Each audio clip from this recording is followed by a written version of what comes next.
Este video va a ser un poco más técnico que el resto de los videos que hemos subido y con la intención de poder explicar cómo se configura un sistema dependiendo del auto, dependiendo del presupuesto, dependiendo del proyecto final, de qué es lo que quieres lograr.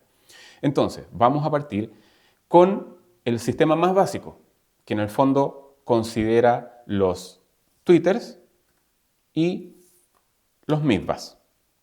¿Cierto? Siempre vamos a hablar de pares, es decir, un par de twitters, un par de midbus. Nosotros acá vamos a tener, como en todos los autos, vamos a tener la radio, que en el fondo es la head unit, la unidad de cabeza. Y originalmente la radio conectaría directo a los parlantes izquierdos, a los parlantes derechos y a los traseros. ¿Cierto? Los traseros los vamos a graficar de esta forma. Entonces, normalmente en un auto vamos a tener 6 parlantes. Sin embargo, 6 parlantes, ¿por qué? Porque son 2 tweeters, 2 midbus frontales y 2 parlantes traseros. Sin embargo, en las salidas frontales nosotros vamos a tener una división. Es decir, de la radio viene solamente un par de cables, positivo y negativo, solamente un par de cables, los vamos a pasar por una cajita, que es el crossover, que es el mismo que nosotros tenemos acá, y del crossover se divide la señal hacia el tweeter y la señal hacia el midbus. ¿Ok? Por eso nosotros tenemos solamente 4 canales y no 6 canales. Lo mismo al lado izquierdo, perdón, lo mismo al lado derecho, es decir, el tweeter derecho, el midbus derecho y el trasero derecho. Vamos a siguiente página.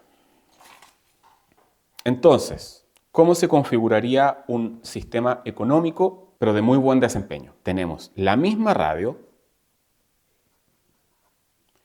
la vamos a pasar por un amplificador de 4 canales, pensando en un sistema estándar. Esta misma señal se conecta de forma directa. Los 4 canales que vimos en la hoja anterior, los 4 canales se van a conectar al nuevo amplificador.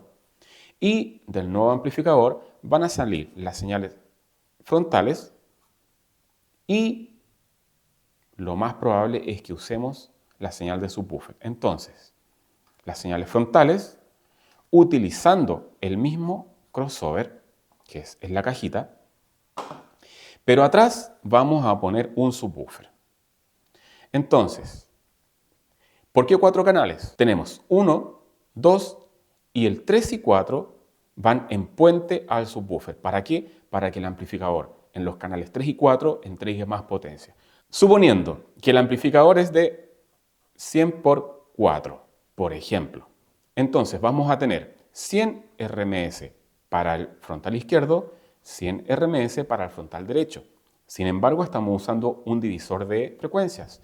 Por lo tanto, lo más probable es que la potencia máxima que le llegue al tweeter sean 50 y 50 al midbus, 50 al tweeter de acá y 50 al midbus de acá.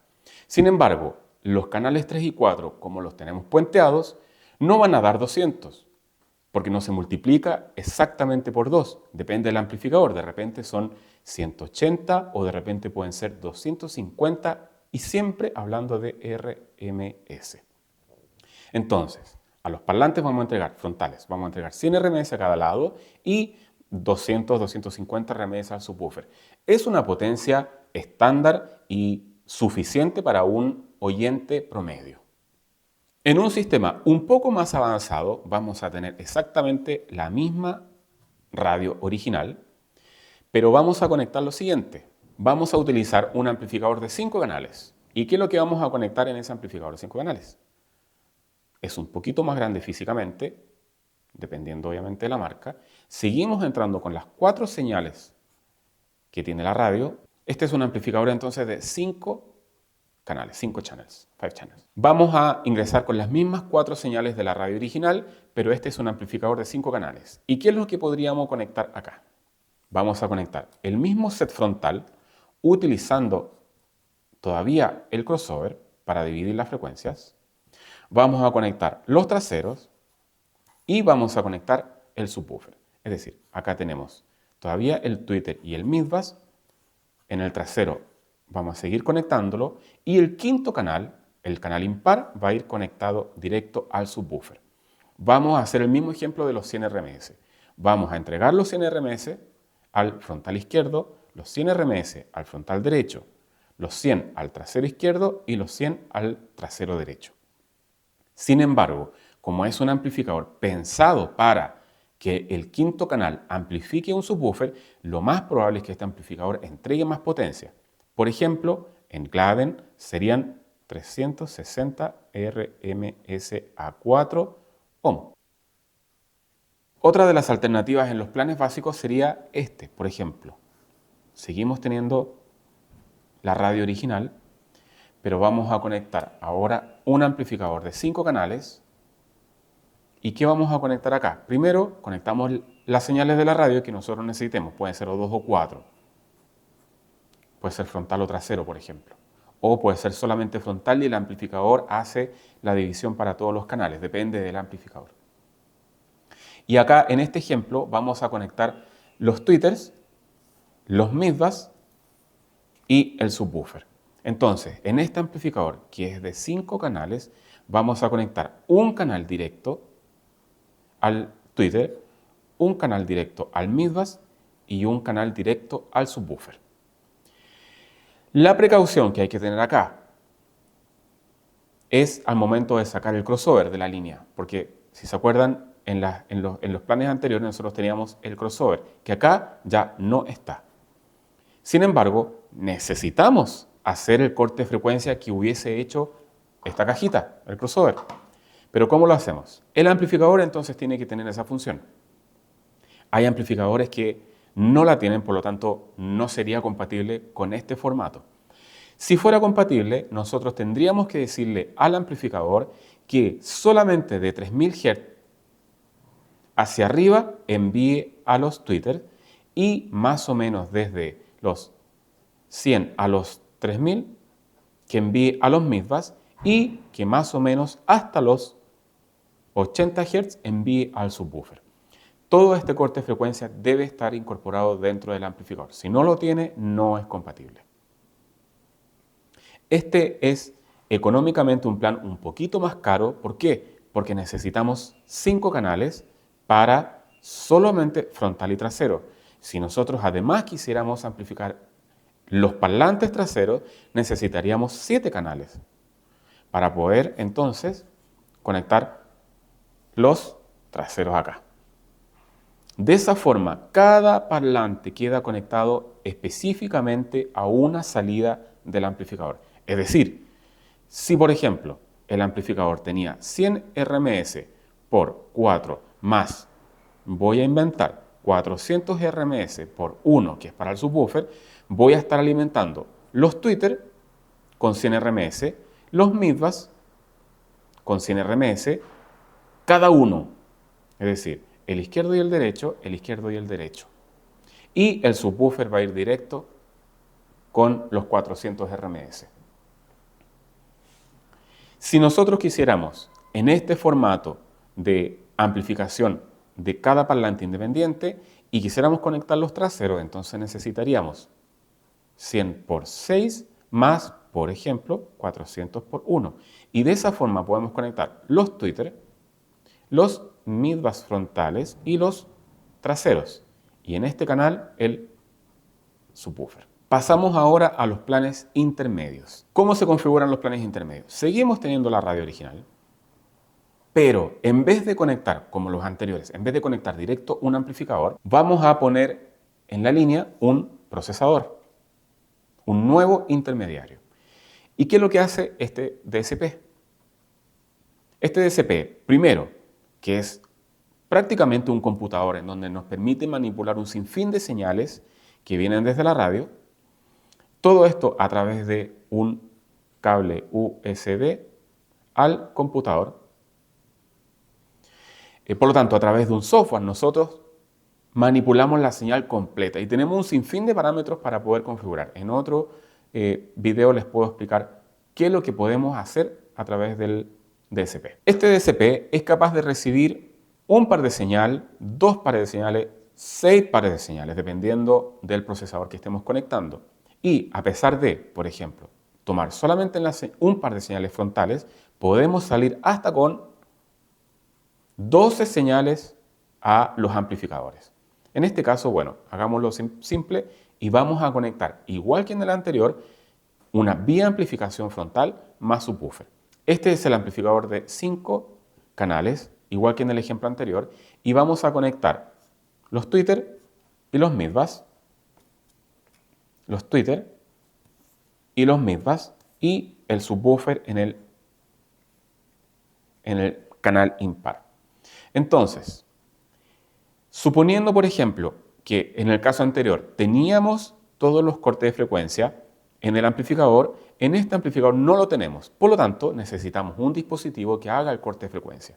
Y una de las funciones del procesador es efectivamente el corte de frecuencia. Entonces, la señal que nosotros vamos a tomar desde la radio es completa. Vamos a entregarla al amplificador, pero ya dividida. Le vamos a decir que este par de salidas que van al amplificador van hacia el tweeter. Este otro par van ya con el nombre y ya con todos los ajustes hacia el midbass. Y este otro par de salidas va al subwoofer. Es decir, el procesador entrega la señal lista para que el amplificador solamente entregue toda su calidad y toda su potencia. Ya en los planes avanzados vamos a cambiar un poco la plataforma. La configuración va a ser la siguiente. Tenemos la pantalla original, que normalmente no es la radio está en otra parte, la pantalla está en el frente, por ejemplo, y la radio o la fuente está en el maletero. Por lo tanto, el HU va a estar atrás. ¿Qué pasa cuando nosotros trabajamos con sistemas de muy alta fidelidad? Nosotros tenemos que hacer lo posible por sacar esta fuente, que normalmente es de marca. Puede ser Harman, puede ser Burmester, puede ser Bang & Olufsen, etc. Puede ser de un sinfín de marcas. Sin embargo, en el mercado hay interfaces para poder sacar este amplificador, que normalmente es de muy mala calidad. Es de marca, efectivamente, pero es de muy mala calidad acústica, muy mala calidad constructiva. Utilizan el circuito más barato tecnológicamente. Sin embargo, son de marca. Nosotros, ¿qué es lo que hacemos? Sacamos este amplificador de estas marcas de la línea y lo reemplazamos por una interfaz que puede ser o NAV-TV o puede ser Mobrich. Cualquiera de estas dos marcas son las que nosotros trabajamos para reemplazar el amplificador original. Y de acá, entonces, nos vamos al procesador de sonido que toma, ahora sí, una señal totalmente limpia, que ya viene de la interfaz, una señal totalmente limpia, y de acá conectamos el amplificador con todos los parlantes que nosotros queramos. Voy a explicar ahora cómo configuramos el audio del AMG GT, que viene con sistema de audio Burmester. ¿Ok? Tenemos la pantalla. Efectivamente, aquí hay un amplificador Burmester. Nosotros lo sacamos de la línea y pusimos una interfaz NAV-TV. De aquí conectamos el procesador de sonido y de acá conectamos 3 amplificadores, que son justamente los de esta misma foto.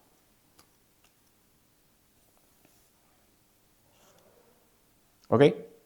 Este procesador es de 12 canales. Sin embargo, nosotros tenemos hasta 9 canales originales. La idea era no modificar estéticamente nada en el auto, por lo tanto no agregamos más parlantes al sistema. ¿Y qué fue lo que conectamos? Conectamos un par de tweeter, un par de rango medio, un par de woofer, todo esto en el frontal. Más un rango medio en el trasero y el subwoofer. Y el subwoofer en el maletero. Entonces, nosotros acá tenemos un amplificador de 4 canales, otro amplificador de 4 canales y un amplificador mono.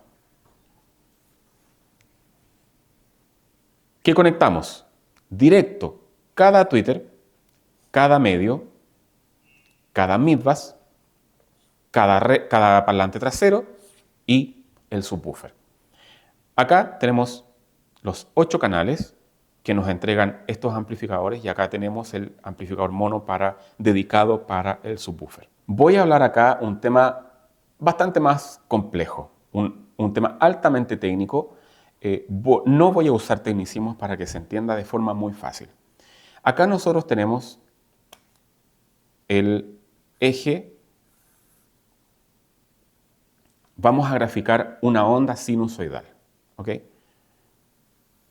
Estamos de acuerdo en que la onda sinusoidal es de esta forma, ¿cierto? Esta es una onda de sonido completa. Acá nosotros tenemos la parte positiva y la parte negativa de la onda. Relacionado a esto, nosotros tenemos varias calidades de amplificadores, ¿ok? ¿Y cómo se relacionan estas calidades de amplificadores con esta onda sinusoidal? Hay una gran diferencia en las calidades de estos amplificadores relacionados a esta onda. A esta onda es a la onda que queremos llegar, que además me quedó súper bien. Un clase A tiene un transistor que hace la curva completa, ¿ok? Un clase B tiene un transistor para la parte positiva y un transistor para la parte negativa. ¿Cuál es el problema técnico del clase B? Es en esta unión. Si nosotros acercamos esto, tenemos la bajada de la parte positiva y el inicio de la parte negativa. Pero acá hay mucha interferencia. Entonces, la calidad del amplificador clase B está en cómo trabajó esta interferencia para que la onda sinusoidal sea lo más perfecta posible. Vámonos al clase D de digital.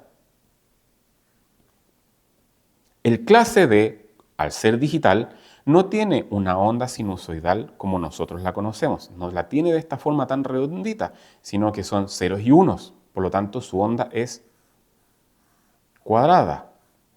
¿Ok? Pero si nosotros entregamos una onda cuadrada a los parlantes, lo más probable es que no sea nada musical. Entonces, los amplificadores que son clase D, lo que tuvieron que hacer para poder trabajar con audio es tratar de redondear lo más que pudieron estas esquinas. Y de aquí está todo el desarrollo de un amplificador digital. Si un amplificador digital es de buena calidad, lo más probable es que la onda sea lo más parecido a esta sinusoidal. Mientras que un amplificador de mala calidad digital, lo más probable es que sea más bien cuadrada en vez de redondeada. Voy a hablar un poco de las diferencias en las calidades de las tecnologías de los amplificadores versus lo que nosotros podemos apreciar. ¿Ok? Cuando nosotros hablamos de calidad, el amplificador clase A es lejos, pero lejos el rey. Cuando hablamos de calidad, el amplificador clase AB, que es uno de los más comunes, es muy promedio. Cuando hablamos de calidad, el amplificador clase D es el de más baja calidad. Sin embargo, el clase SB es el lejos de más baja calidad, que es el que trae, por ejemplo, Ford. Por ejemplo, el grupo BAG. Por ejemplo, algunos Chevrolet, etcétera, de fábrica. Traen este amplificador de las marcas que comentamos y que todos sabemos. Cuando hablamos de potencia, el amplificador clase A es lejos, pero lejos el de más baja potencia. Estamos hablando que tiene, por ejemplo, un 10% del clase B o un 5% del clase D digital. Cuando hablamos de potencia en el amplificador clase AB es muy promedio, suponiendo 100 RMS. Suponiendo acá en el clase A 30 RMS. Y en el clase digital es lejos el de más alta potencia, suponiendo 200 RMS. En cuanto a la eficiencia, es decir, cuánto consume versus cuánta potencia entrega, el clase A es lejos, lejos el más ineficiente. ¿Por qué? Porque a pesar de tener, por ejemplo, solo 30 RMS, es capaz de consumir 150 amperes. Para que esos mismos 150 amperes los entregue un amplificador clase AB, necesitamos una potencia promedio. En cambio, en el amplificador digital necesitamos muy baja corriente, aproximadamente 20 o 30 amperes, versus los 150 que necesita el clase A para generar solo un porcentaje de potencia del clase B. Y en cuanto a tamaño, el clase A es lejos el más grande físicamente, el clase B es muy estándar, muy promedio, y el clase digital es lejos el más pequeño. El clase CB es lejos, lejos el más pequeño. Entonces, acá en este gráfico, muy resumido, nosotros podemos ver qué es lo que queremos priorizar. Si queremos la mejor calidad, entonces tenemos que irnos al clase A, pero en desmedro de muy baja potencia, muy alto consumo y muy grande físicamente. Por el contrario, el clase B es el que entrega la peor calidad de estos tres, o de estos cuatro sería el SB, pero es el que entrega más potencia, es lejos el más eficiente porque consume muy poca corriente y además es el más pequeño en tamaño.